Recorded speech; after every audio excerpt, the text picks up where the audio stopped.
Welcome to The Green Fix. In this podcast, we explore how businesses are navigating a changing world through the lens of supply chains, sustainability, and tech. Before we get started, we'd like to acknowledge the traditional owners of the lands on which we meet today and pay our respects to elders past and present. I'm Loreto Gutierrez. And I'm Dan Leverington. Today, we have a very special guest on the podcast, a legendary polar explorer and the first person in history to walk both the North and the South Poles. Having witnessed the stark realities of warming planet firsthand, he now dedicates his life to the preservation of Antarctica and global climate advocacy through the 2041 Foundation. Rob bridges the gap between extreme survival and corporate climate leadership. So, Rob Swan, welcome to The Green Fix. Wonderful to be with you. Lovely to have you on the podcast. Thank you so much for joining us. Maybe you can tell us a little bit about your journey as a polar explorer. This began for me when I was 11. Saw a film about the great explorers who went to the South Pole and the North Pole, and I was just fixed in. I said, right, I'm doing this. And actually, that dream happened when I was 33 and did become the first person to walk to both poles. Let me just say, possibly the first person stupid enough to walk to both poles. And Robert, as that 11-year-old, what was it about that call from the poles that motivated you to act on it? I've always felt a little bit, and still do, that the world is quite strange, possibly got stranger. And I always thought as a kid, why were we all have these missiles pointed at each other and we could have blown up the entire planet 3,000 times? And as an 11-year-old, I was thinking, isn't once enough? So I was always rather confused by the way human nature is. And there was this place, bottom of the world, that no one owned. The great white continent of Antarctica and then the North Pole. And those places fascinated me because of the place, but also because of the extraordinary people who went there, who were the real explorers. I'm not an explorer. I'm rather sort of pathetic traveller, really. But the real people who went there, I was fascinated with their story. How do you see polar exploration? How has that changed over time? Well, it's really to do with communications. I walked the South Pole. I walked the pole in an area twice the size of Australia, which the Antarctic is, aiming for one building about the size of a football pitch in the middle of Antarctica with no radio, no GPS to press a button on your watch and tell you where we are or whatever, and no backup. I mean, we would navigate as the real explorers had done with a sextant, the sun, and this watch. So it was very, very lean on communications. And when we did it, more people had stood on the moon than had walked to the pole. However, now it's a lot safer, which is great. Antarctica wants you dead, and it's really not a good idea to die.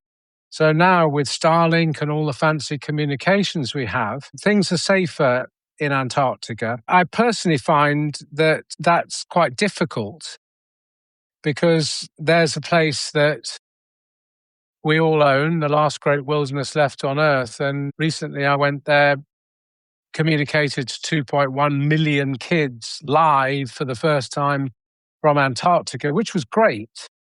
But I found that sort of isolation element of Antarctica had gone. Obviously, Antarctica's changed because we're melting it.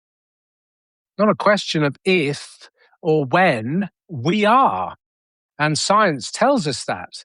So Antarctica may have changed in communications, but Antarctica is possibly the most dangerous place on Earth to our survival as rather a modest species here on Earth. If we melt Antarctica, we swim. Simple as that. And you're now the founder of the 2041 Foundation, as Loreto referred to at the beginning. Can you tell us more about why you've started the foundation and what your goals are to achieve with it? Well, after walking to both poles, my patron for this was, I hope some people listening might remember his name, but Jacques Cousteau, terrific chap, and quite odd. That's why we got on. And he gave me a mission 35 years ago to try and make sure we have the sense to leave Antarctica alone as a natural reserve land for science and peace. That was the mission. And he promptly died, left me with that mission, and we've been at it for 35 years. That's incredible. Thank you for sharing that. I'd love to explore a little bit more around that 2041 timeline. Well, in 1959, the most successful treaty ever signed, the Antarctic Treaty, was signed. In the 1980s, people started to sort of go, well, maybe we could have a bit, maybe we could do this, maybe we could do that. And Jacques Cousteau brilliantly stepped in to say no. And he went to all the world leaders. My job was actually to communicate with Bob Hawke, who was quite an interesting guy, quite an interesting hairstyle, I always felt. I persuaded him to jump in and say, right, Australia's behind saving Antarctica. And in 1991, an agreement was signed to say hands off for the next 50 years, hence 2041. And the Russians, of course, couldn't sign it because they didn't have money to do certain things. They eventually ratified that treaty in 1998. So the action takes place on decisions between 2041 and 2048. We're in the ring for the next 15 years. And actually, bottom line is we all own it. If you divide Antarctica into the population of the entire planet, both of you have a piece of Antarctica the size of a football pitch, but so does everybody else on Earth. So it's ours. And I believe it's possible to do it. Otherwise, I wouldn't have stuck with it for 35 years and still going to be doing it for another 15. It's really incredible. Yeah, thank you for all the work that you're doing with 2041 and raising awareness. One of the other areas that you've focused a lot on throughout your career is working with business leaders. So why do you think they matter in this conversation? Well, I think that if we're still raising awareness, we're kind of screwed on the planet. So what we've got to be doing now is looking at solutions. It's too late to raise awareness and get people knowledgeable about what we're doing to our planet, although we still have to, which is really sad that we still have to be raising awareness when the writing is on the wall for the world. Science have told us clearly, bent over backwards for 30, 40 years to tell us the reality. You can't argue with it. It's happening. So I think what we have to do is to say, I'm a survivor. I'm not an explorer. I'm not a business person. I'm really not much, but I'm bloody good at staying alive. Damn good. And a good survivor, if they see a threat, doesn't just say, oh, whatever, we'll deal with it next week. A good survivor says, we need to get on this and we need the best team possible to deal with it. So industry, business, and commerce are much more effective if they kind of wake up a bit than governments and everybody else driveling on about this. They're good because a business survives by staying in business, doesn't it? It does. And to stay in business, people have to realize that the transition's happening. It's on. Companies and businesses that actually get ahead of the game and not get pushed back, specifically this time, are going to be the businesses that are going to thrive, where investors in the future will want to invest in them, that their employees feel really proud about what they're doing. And most importantly, their customers are going to like what they're doing. So industry and business is hugely important, has the most power for change.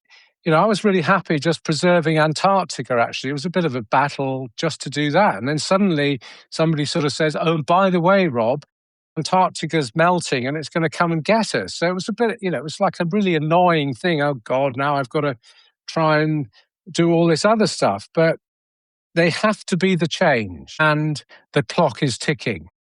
Absolutely. And I mean, how would you describe at the moment the mood within the corporate space? What is it like in a leadership team at the moment, as many of them try to honour the commitments that they've made over the past 10 to 15 years?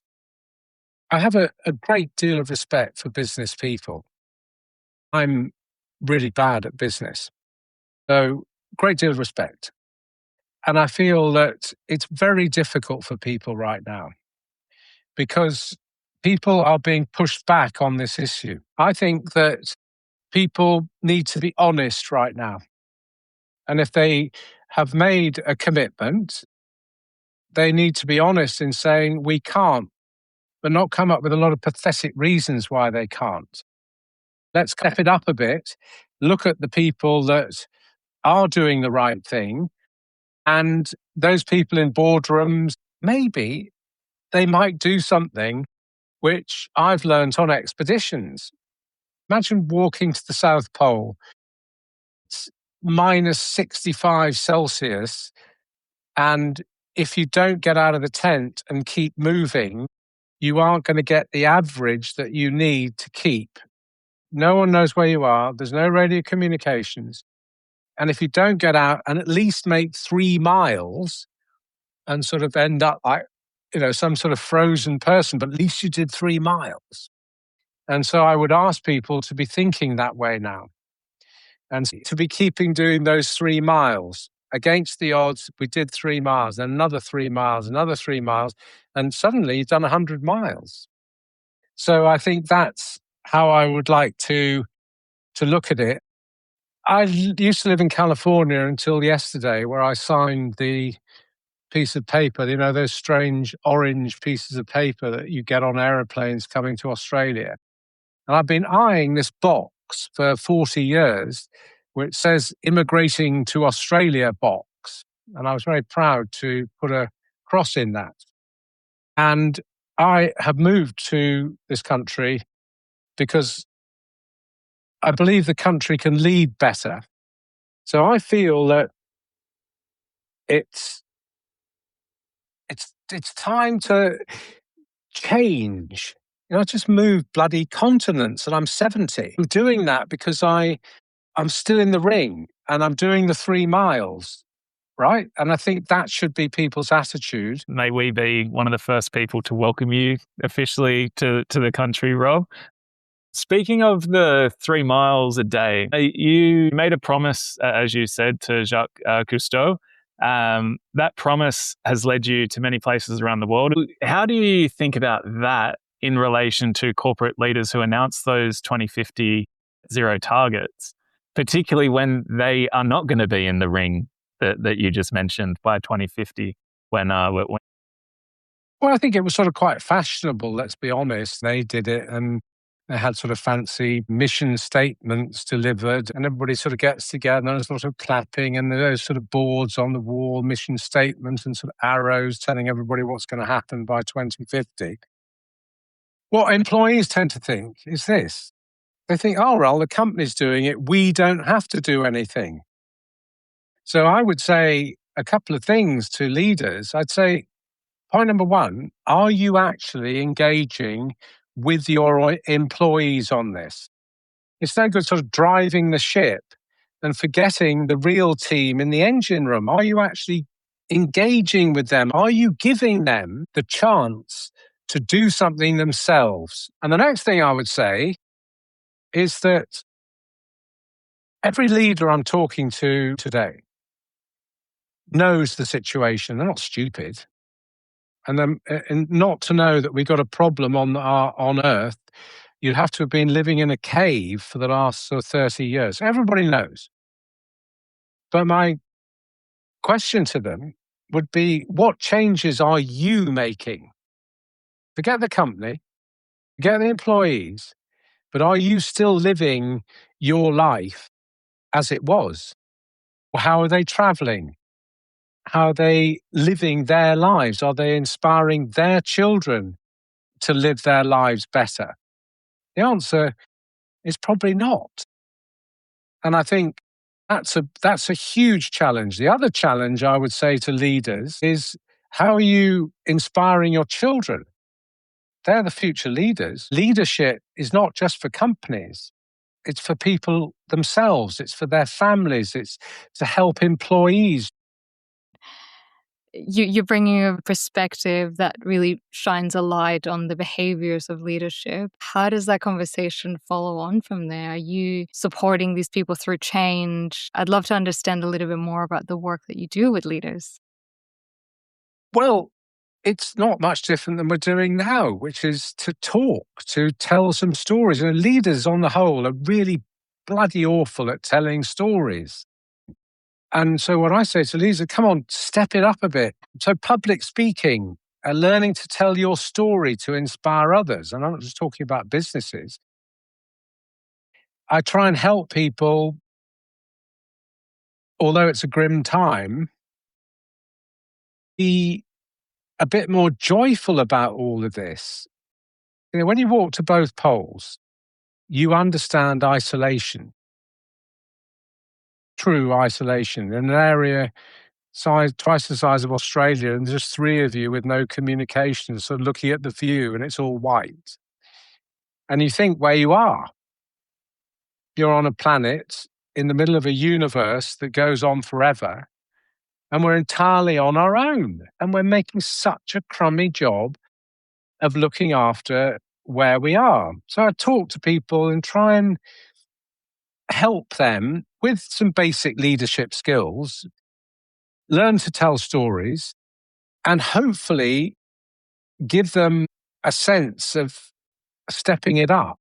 I love your focus on storytelling, and in particular because the stories that you tell that relate to the physical environment, like, for example, the fact that, that ice that you walked on the North Pole for exploration doesn't exist anymore. It really shines a light on those physical changes that we're experiencing.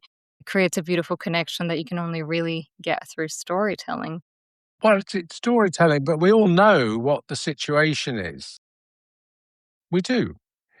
Our difficulty is, how do we move it forward?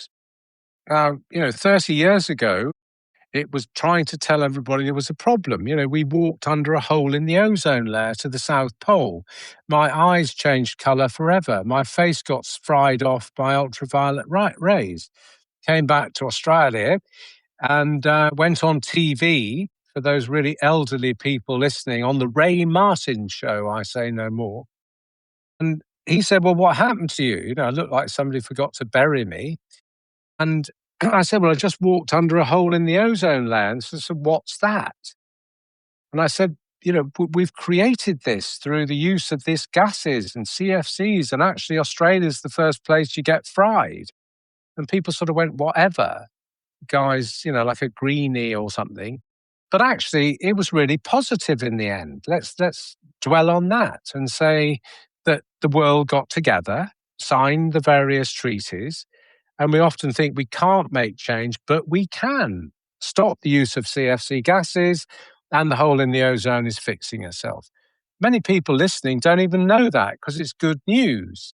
So I think that it's a question of saying, yeah, that's the reality, and the science is telling us all these different things. And it's that sort of moment of saying to people, come on, don't forget the 3 miles, however short it is, keep going. Make a change the way you're thinking, change the words, because the words are all wrong. Let's look at, most people at the moment are sort of saying, well, sustainability has been pushed back. Yes, and we're blaming Mr. Trump.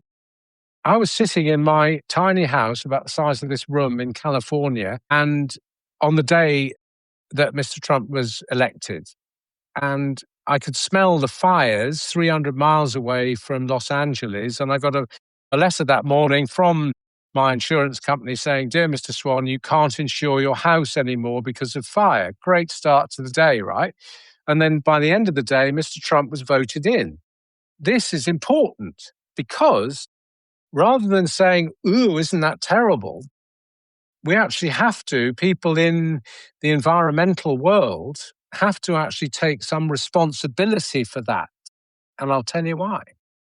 Because I hope I didn't too much, but we made regular, everyday working people in America feel like shit because they weren't green, they didn't have an electric car, they didn't care about saving the planet. And all they cared about was petrol price feeding their family and having a roof over their head and being American, driving a car that does about 10 miles to the gallon, right? And they looked at a lot of environmental people and thought, well, to hell with them. And therefore, a president was elected with not one word about sustainability or climate change or any of it. So I think we got the words wrong, we got our attitude wrong. And I think it's terribly important that in all we do, and that goes back to leadership, that we do engage those people. It cannot be us and them, and it was and is us and them. So I think that's an important thing, and people can change that. They can. They can change it by engaging, doing things differently, maybe different words, because the words are all so annoying. Sustainability, climate change, I'm sick of them. Why can't we have different words like climate proofing maybe, or, now everybody's using resilience. Let's think of a better word than that. Definitely. And I mean, we totally agree about the importance of, particularly of using words that people are already using in their everyday life, and the power that comes from not having someone need to learn a whole new thesaurus or glossary. Well said. Well, if you come up with any words, both of you, please give me a shout. I was about to ask you the same question.